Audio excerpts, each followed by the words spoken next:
Describe 2 features of London which made it a target for German bombers during the Blitz. 4 marks. All 4 marks here are awarded for AO1, which is your knowledge and understanding of the topic. You need to identify 2 features, and identifying the feature will award you the first mark.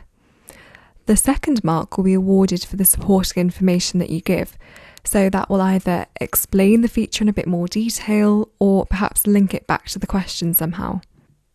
You definitely don't need to write loads for this question.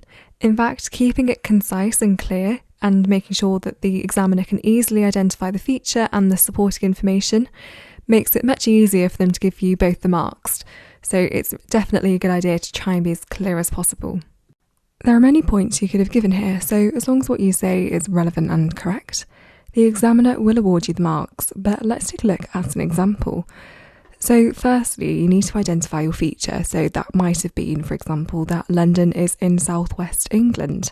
That's your first mark, but we need to explain that feature. So how can we link that back to the question? How can we explain its relevance?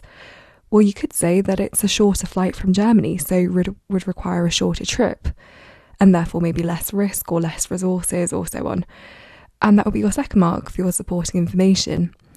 Take a look at the rest of the points though to see if there's anything you could have added to your answer.